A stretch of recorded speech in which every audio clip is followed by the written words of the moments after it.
Hey guys, and welcome to another episode of UA Eats. I'm UA and I am currently in Atlantic City, New Jersey. Now, I spent a few weeks abroad in Beijing, China, and I had some great eats there, but after a while, I started to get homesick, and the one thing that I craved more than anything else was a delicious, juicy steak. When I got back home though, I had to head to the South Jersey, Philly area to run some errands, and while Googling, I actually found out that in South Jersey, Gordon Ramsay has a steak restaurant called Gordon Ramsay Steak in Atlantic City. Now, Gordon Ramsay is hands down the most famous chef in the US and probably the most famous chef in the world, but just in case you don't know Gordon Ramsay, not only is he famous for reality TV shows, but he is on paper one of the most accomplished chefs of all time. He has 7 Michelin stars to his name, and if my research is correct, he had at one point 17 Michelin stars. Pretty wild. As great as Gordon's fine dining accomplishments are though, some people think that he's kind of overrated now.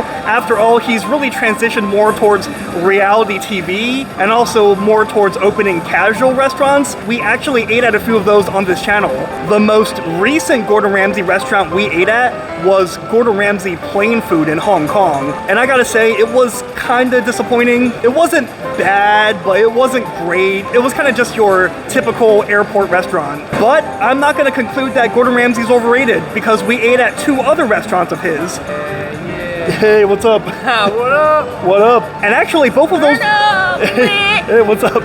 And actually, I found both of them pretty good. I mean, maybe a little bit overpriced, but he's a celebrity chef, so overpriced aside, they were pretty good. Today, though, comes the ultimate test. Now, we've eaten steak loads of times on this channel. I would actually say steak is one of my favorite foods. If this guy really is all he's cracked up to be, his steak restaurant should be pretty good. Out of all the restaurants we've been to for Gordon Ramsay, I would say this is probably the most akin to his natural ability as a fine dining chef. So, come on, let's go.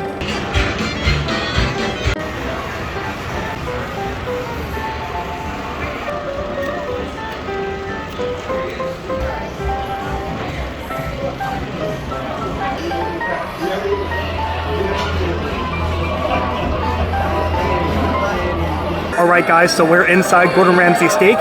We made a reservation, so there was a pretty decent line outside, but for us, we slid right in because of our res. And let me tell you, it's a really, really cool atmosphere. Lighting is nice, a little bit mood lighting, so apologies if my lighting is not always the best, but it's a nice atmosphere, the color schemes is nice. In my opinion, the music is a tad loud, but not unbearably so.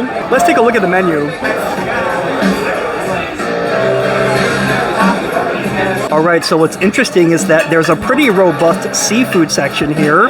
There's a whole shellfish tower, there's oysters and clams, as well as Chilean sea bass. Then they have like a bunch of salad options, but this whole second page is our bread and butter, all the steaks. And I gotta say, I know Gordon Ramsay is a famous guy, but these prices are quite steep. I mean, 70 bucks for filet. I know filet mignon is a really good cut, but it's quite small, 8 ounces, so 70 bucks is a little bit steep.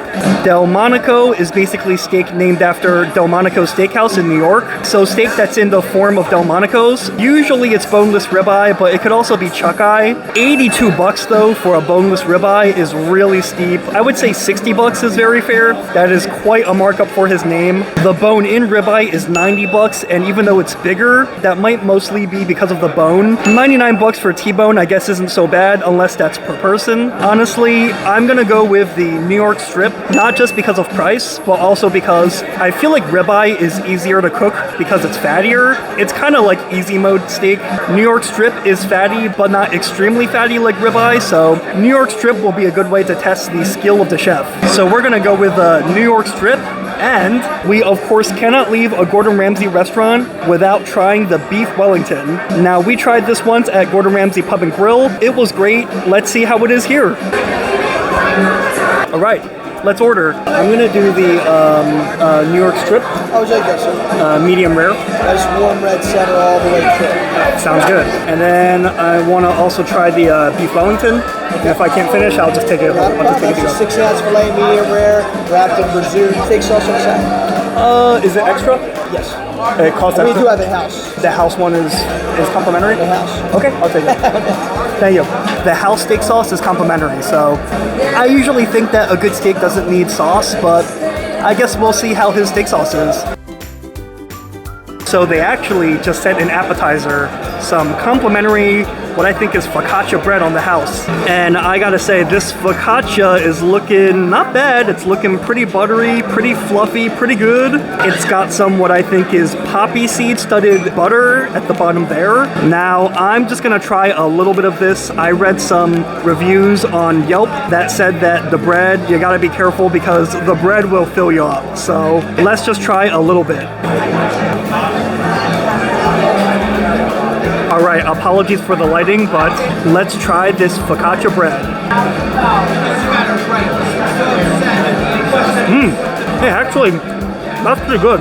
Honestly, I had tempered my expectations, but it's quite nice. It's really fluffy. It's a little crispy on the outside, but also buttery. I mean, just look at how fluffy it is. Like you push it and it bounces right back like a Tempur-Pedic mattress or something.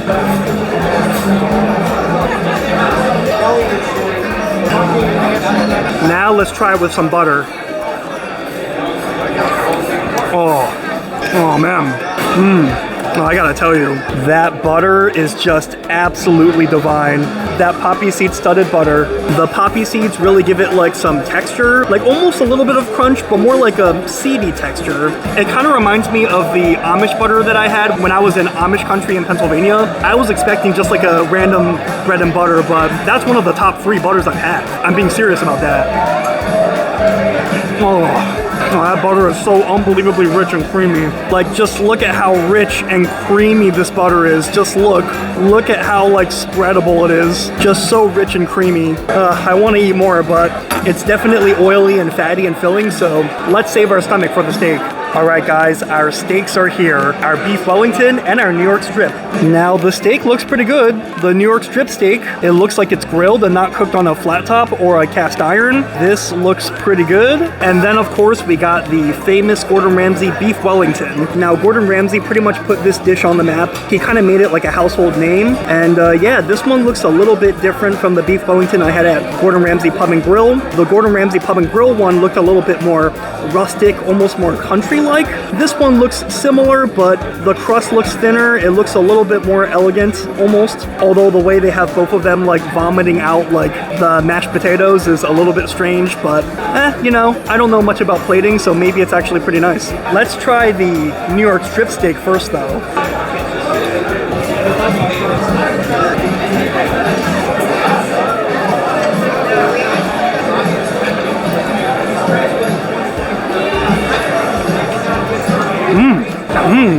Hey, not bad.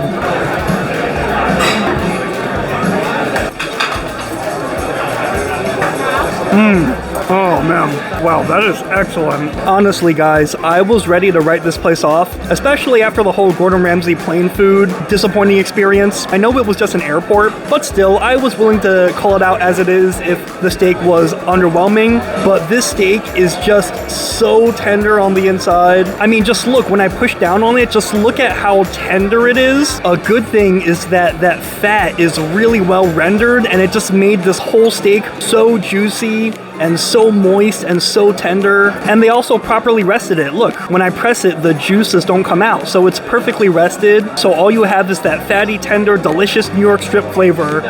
Amazing. More bites.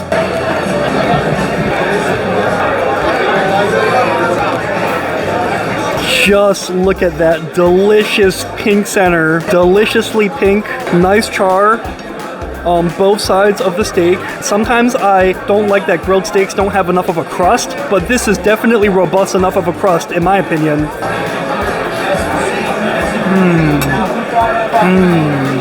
Very, very good. I almost forgot about the steak sauce. I mean, the steak is good enough that I don't think it really needs it, but let's try the steak sauce, why don't we?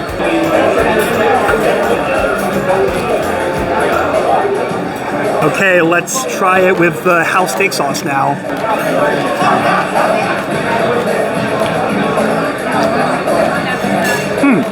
Okay, so I'll be honest about the steak sauce. The steak sauce isn't really for me. Like, it's a solid steak sauce. It's one of the more okay ones I've had. I find it a little bit too vinegary, a little bit too mustardy almost. Like, the mustard flavor in it is a little bit overpowering, and I think the mustard flavor and the vinegar flavor is so strong that it kind of masks the natural flavor of the steak. Like, this meat that Gordon is using is good enough. It's already juicy enough and fatty enough. It doesn't really need any sauce, and it really is cooked well, as you can see by the nice even sear on the back. So you don't really want to cover up this taste at all. You don't want to mask it with the steak sauce, so forget the steak sauce. I've had some good steak sauces throughout my life. Gallagher's makes a mean steak sauce. Peter Luger, while I found it overrated, Peter Luger makes a good steak sauce as well. This steak sauce though, I'm sorry Gordon, it just doesn't really do it for me. But the steak is excellent, as is.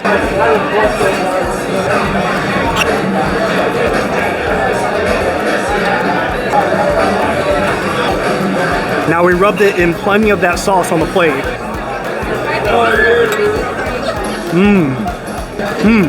Now that was some sort of gravy sauce-like thing they had to pair with the steak. It wasn't just juices that dripped out of the steak. It almost gives the steak like a French food kind of flavor, but once again, I don't think the steak needs it. It's good enough on its own. There's just one more thing that I have to address though. Now this steak is excellent, but $70+ is a little bit steep for a New York strip steak. I'm not sure if I've ever seen a New York strip steak that expensive before. Like, I know Gordon Ramsay is a big name. I know there's gonna be a surcharge for his name, but in Manhattan, there's also tons of great steakhouses. Some of them are also really famous, and some of them are in prime real estate like Times Square, so there's markups there as well. I'll say this, the food is objectively great. Were it $10 less, I would be singing only its praises and nothing else. But it is a little bit overpriced, even for the location and even for the guy's name. So not overrated, but still overpriced. Let's put this aside for now though, and let's try the famous beef Wellington.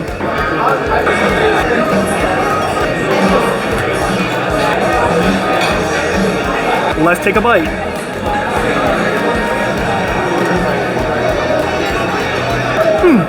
Not bad.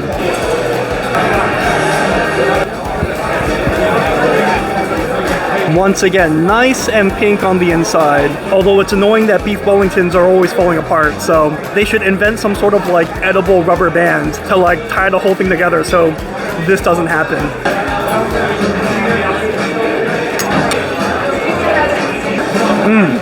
Pretty good. But while the beef Wellington here is good, I don't think it's great. I don't think all the beef Wellingtons at Gordon's restaurants are created equal. I thought the one that I had at Gordon Ramsay Pub and Grill at least a year or two ago when I went in that video, I thought that one was better. This meat is great. This meat is just so tender. It is so unbelievably tender. Unfortunately though, I think that this puff pastry could use some work. I think the puff pastry could be a little bit thicker. Like, if you look at the puff pastry, it is rather thin. I think they could make the puff pastry a little bit thicker and it would make this a more hearty meal. And I actually think that it could stand to be a little bit saltier. I feel like it's a little bit too thin and a little bit undersalted. But once again, no complaints at all about the meat itself because the meat is just perfect. Nice and medium rare, a little bit more rare on this side, but I actually don't mind that. But Gordon, tell your staff here to make this a thicker puff pastry and you're gonna be golden. Let's try the mashed potatoes.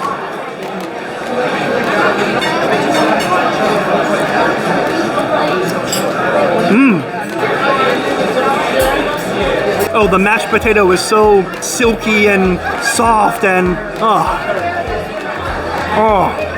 and buttery and creamy. It's like you're eating a nice buttery, creamy, delicious cloud. And then I think this is some sort of like red wine sauce. You pair it with the red wine sauce and it just makes it more like savory.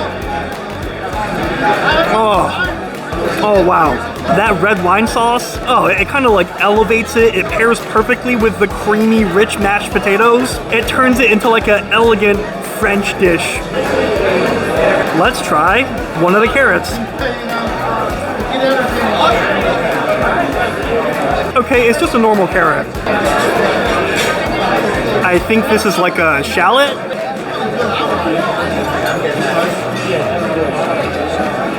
The vegetables are nothing to write home about. They're just normal vegetables. Overall, this beef Wellington dish, not bad. It had its ups and downs. The beef Wellington itself, good, but held back by the pastry. And the mashed potatoes and the sauce was good. Vegetables were forgettable. Overall, this beef Wellington dish, not bad, though not great. But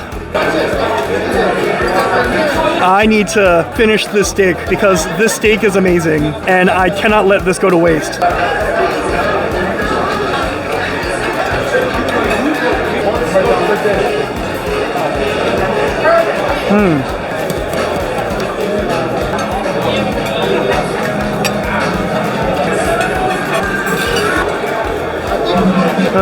Wow, guys. I think this is going to be my last bite of steak. I'm not sure if I can eat much more than this. I definitely wanted this steak to be in the Clean Plate Club, and as you can see, I finished most of it, but I'm not sure what it was. Maybe it was taking an extra bite of the focaccia, especially with butter. Maybe it was that I ate some of the mashed potato, as well as some of the beef Wellington. But for whatever reason, I'm not able to finish off the New York strip, but I guess I'll just have to take it to go. Getting a little bit full. Also, I want to leave some room for dessert, so let's finish this and let's order Gordon's signature dessert, the sticky toffee pudding. Can I also order the sticky toffee pudding? Sure. You want to wait a few minutes or you done with that? Or you want to order that? I think I'm running out of the room. Yeah. Take some boxes. Thank you. Also, guys, I gotta say, this isn't one of Gordon's flagship Michelin star restaurants, but service here, A+.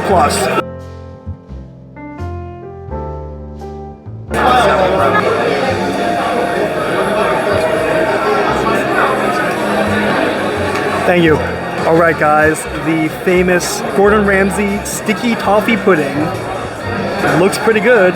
Now, we've had this once at Gordon Ramsay Pub and Grill, also in Atlantic City, although that location is at Caesar's Palace. We're currently at Harrah's. Now, the two sticky toffee puddings look a little bit similar, only that one was a little bit lighter in color. The presentation style was a little bit more rustic. At that place, you pour the sauce yourself, but at this place, they pour it on top for you. And the vanilla ice cream is shaped like a stick of butter here, which is kind of interesting. Nothing to it, but to do it.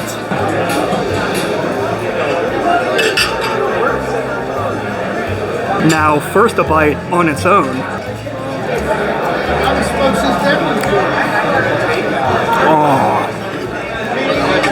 Oh wow, so deliciously sweet and spongy, nice and warm on the inside, sticky on the outside, amazing.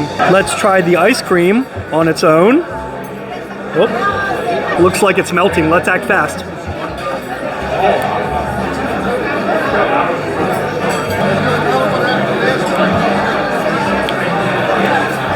The ice cream's okay. Like, it's a little bit icically. It kind of reminds me of like a richer snow cone, or like, you know, when like your store-bought ice cream pints, you put them in the freezer for too long and they kind of become a little bit icically in a bad way. It kind of tastes like that. But it's time now to combine them.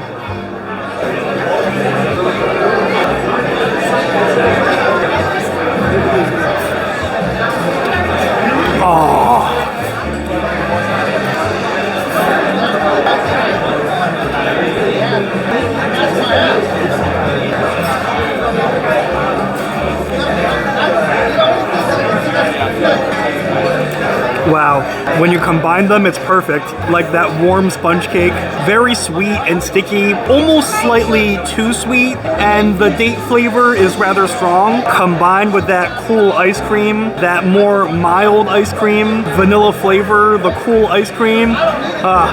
It's perfect. My only complaint, they didn't give us enough ice cream. The last time I had this at Gordon Ramsay Pub and Grill, they gave us more. They need to give a little bit more. Focus more on practicality and less on presentation.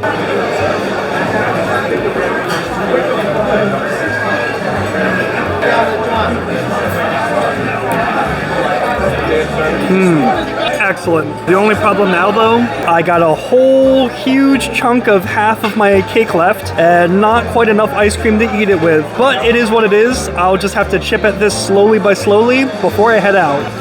But I gotta say, guys, I think we're gonna wrap up the video. Now, I was really craving steak from being abroad for so long, and eating a Gordon Ramsay restaurant, albeit an airport restaurant in Hong Kong, kinda piqued my interest in trying the Gordon Ramsay steak restaurant here in Atlantic City. We came here, though, not only looking for a great meal, but we also came here to try to answer the question of, is Gordon Ramsay legit? Is Gordon Ramsay just overrated and coasting off his celebrity chef status? Or does he still make good food, and does he live up to his reputation? And I gotta say, guys, so far, my experiences with his restaurants have all been positive. Well, besides the Hong Kong airport restaurant, that was not great. If you're a Gordon Ramsay fan, try this place, you won't be disappointed. If you're not a Gordon Ramsay fan, I think you should still give this place a shot, because it's objectively a good restaurant. It's just a little bit overpriced, even taking into account Gordon's name and the Atlantic City location. Gordon, you need to drop the prices by about 10 bucks. But anyways, guys, I think that's gonna be it for this video. We're gonna knock out our amazing Gordon Ramsay desserts and then head home with our delicious leftovers. Thank you guys so much for watching. Have you eaten at Gordon Ramsay steak before at any of his locations? Or have you eaten at any Gordon Ramsay restaurant at all? And what do you think of Gordon Ramsay? Do you think he's great, or do you think he's overrated? Let me know in the comments, because great minds eat alike. If you like my videos, make sure you like and subscribe. That way you stay up to date whenever I post another video. Until next time, I'll see you later.